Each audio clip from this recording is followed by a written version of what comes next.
And so European leaders were infuriated by the announcement that the US would start to negotiate an end to the war in Ukraine with Russia, but without Ukraine or European countries.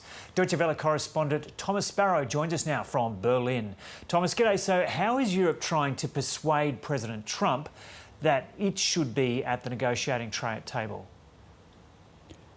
The US government has specifically requested European countries to increase their defense spending and also send peacekeeping troops to Ukraine once that deal is in place. And these two elements are ones that European leaders are clearly discussing and that to a certain extent they're also willing to comply with. In fact, you've heard, for example, from UK Prime Minister Keir Starmer that the UK would be willing to send peacekeeping troops, and other European leaders are also considering that. That is, however, a controversial issue. A second way in which they would maybe try to persuade Donald Trump, or at least have a better relationship with Donald Trump, is by fostering direct links with the US government. That could be, for example, through the Italian Prime Minister Giorgia Meloni, who has good contacts to the Trump government, or also, again, via Keir Starmer, who's got a trip planned to Washington in the coming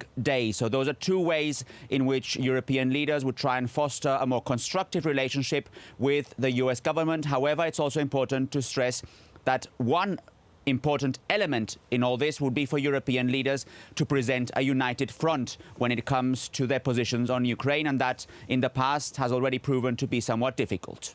And more broadly, US President Donald Trump has made it very clear that Europe will have to look after its own security needs. How are his remarks being viewed in Germany and Europe?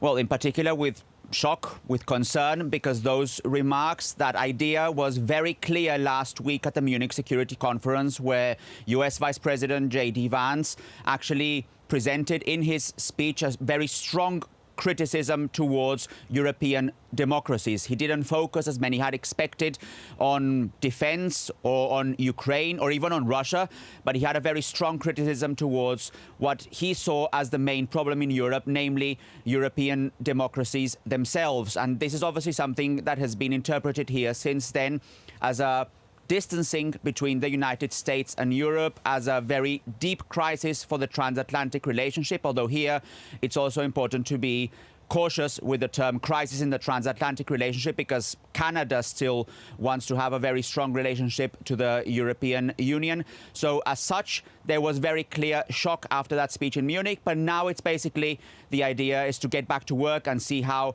despite the differences with the US government, European leaders, not only in the European Union, but also, for example, through the United Kingdom, can foster a more constructive working relationship with the US administration.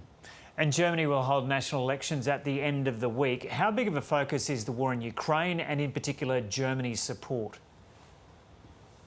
It is a very big topic indeed. Germany is one of the countries that has supported Ukraine the most after the United States.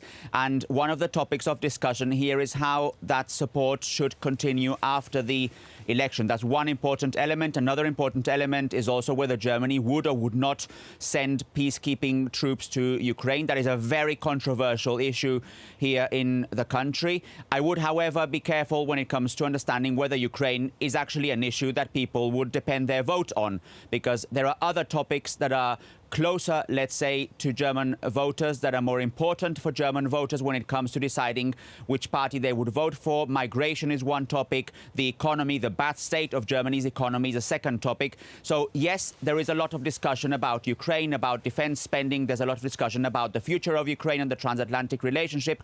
But when it comes to the issues that matter the most for voters, that voters actually decide on when it comes to that election on Sunday, there are other topics that will probably play a bigger role, in particular migration and the economy. Okay, Thomas Sparrow there in Berlin.